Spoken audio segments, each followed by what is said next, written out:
Imagine that you are no longer standing in the role of someone who is trying to stay healthy, but instead stepping into the position of an architect of the human biological system. Your job is not to push, motivate, or command the body, but to design a system intelligent enough for the body to regulate itself correctly. People who build systems that last, whether cities, power grids, or bodies that remain healthy and functional for decades, do not think in terms of short-term motivation. They do not ask, "Do I have enough willpower today?" They ask a very different question. What behaviors, signals, and internal states does this system encourage, even when no one is trying? In modern health culture, most people are trapped in linear thinking. Eat less, and you will be thinner. Exercise more, and you will be healthier. Try harder, and the results will come. On the surface, this sounds reasonable, but biology does not operate like a mechanical assembly line. It behaves like an adaptive system, where every effort is interpreted through a single underlying question. Is this environment safe or dangerous? When you diet under constant stress, train while exhausted, live under pressure, and sleep poorly, you are sending a very clear signal. Danger is present. When that signal persists, the biological system responds exactly as it is designed to.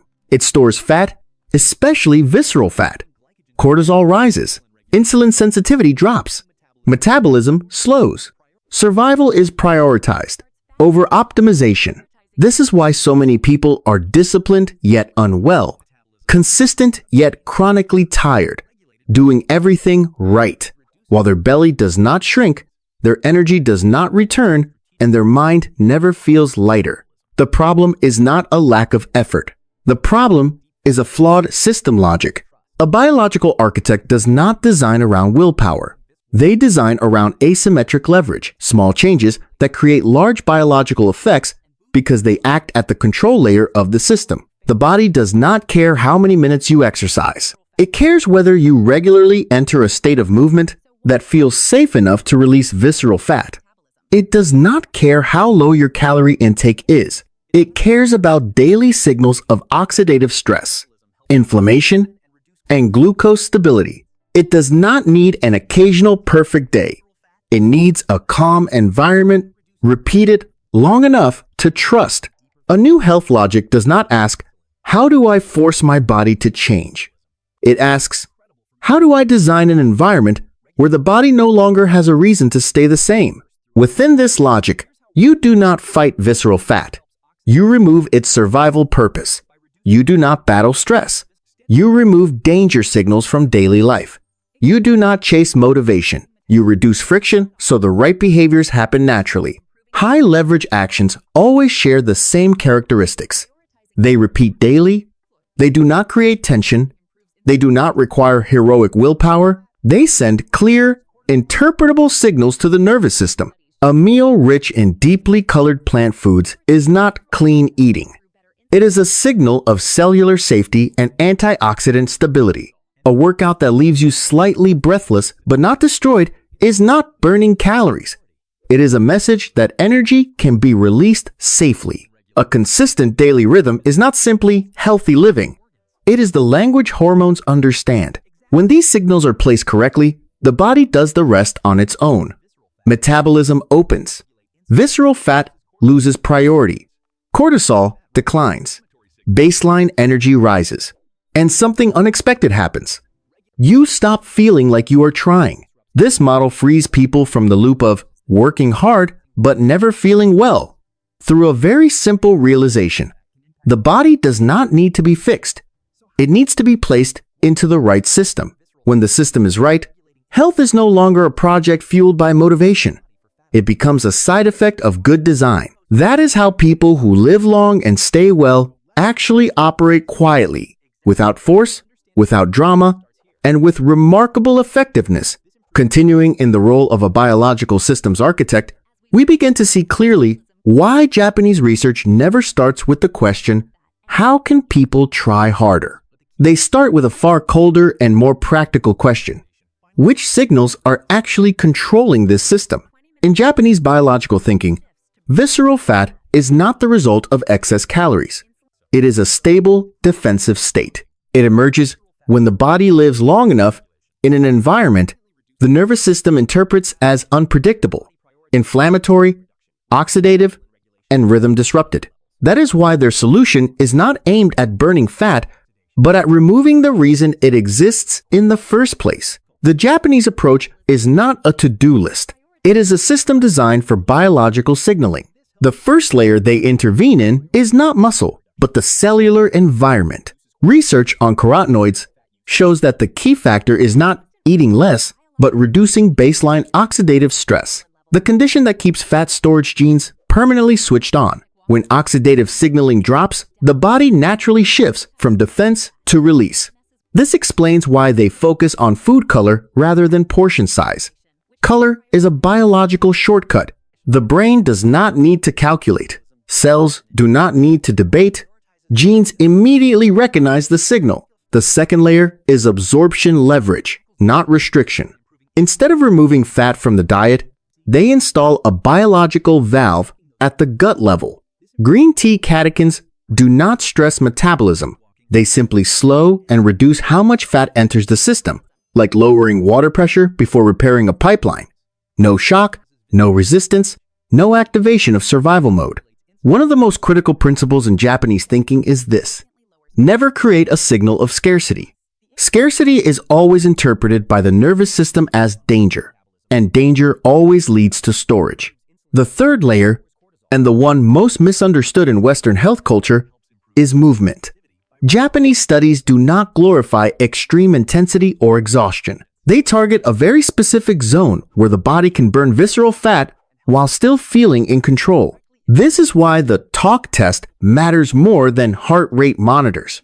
When you can still speak, even if it is uncomfortable, the nervous system remains in a safe state. Only in that state is visceral fat allowed to leave. What surprises most people is that body weight barely changes.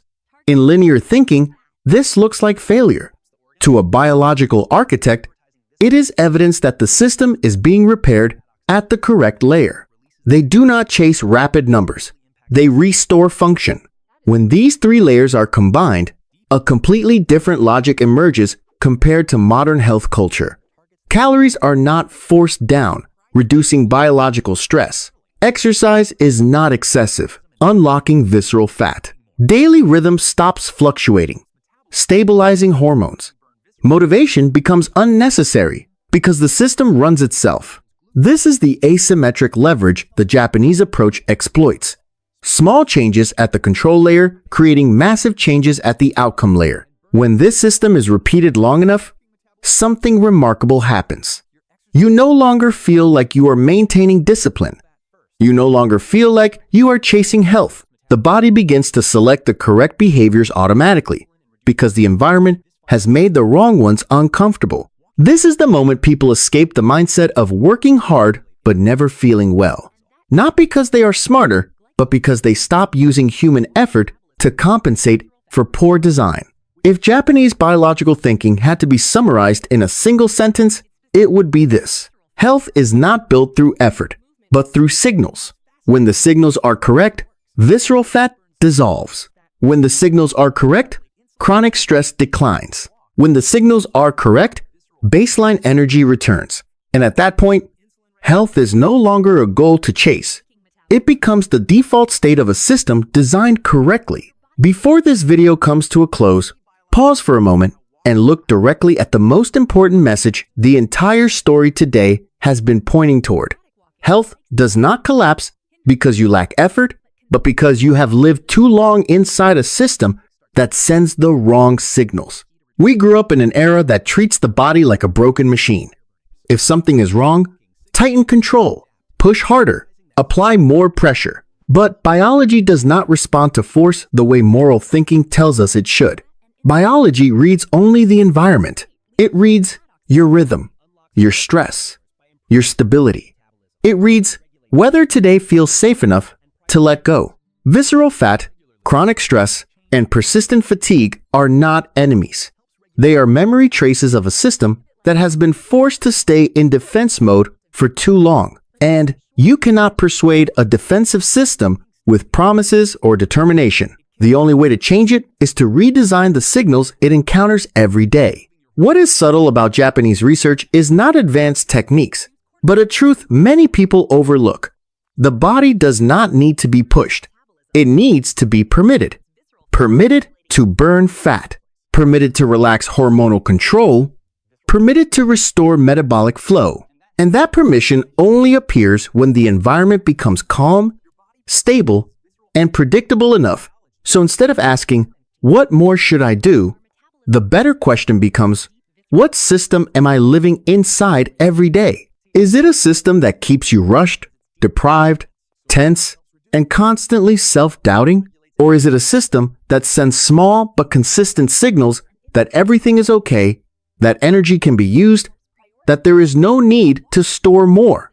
When you shift your perspective from effort to design, many contradictions disappear. You stop obsessing over the scale. You stop fearing missed workouts. You stop living in the cycle of good today, broken tomorrow.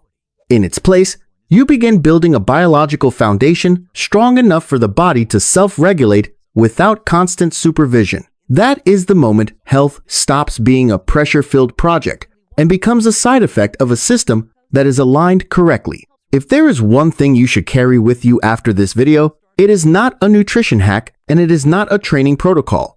It is a different way of thinking about yourself. You do not need to be fixed. You need to be placed in the right context. And when the context is right, the body does its work with remarkable intelligence. This channel exists for exactly these conversations. No shouting, no blame, no selling cheap hope. We talk about real biology, about small but deep leverage points, about redesigning life so health no longer depends on fragile morning motivation. If you want to keep exploring these perspectives, if you want to understand your body as an intelligent system rather than a problem to solve, subscribe to the channel. That choice does not just support the channel, it keeps you inside a stream of information that does not make you anxious or self-critical, but helps you build health in a calm, sustainable way. We do not need more pressure. We need better design. And that journey is one we will continue together in the videos ahead.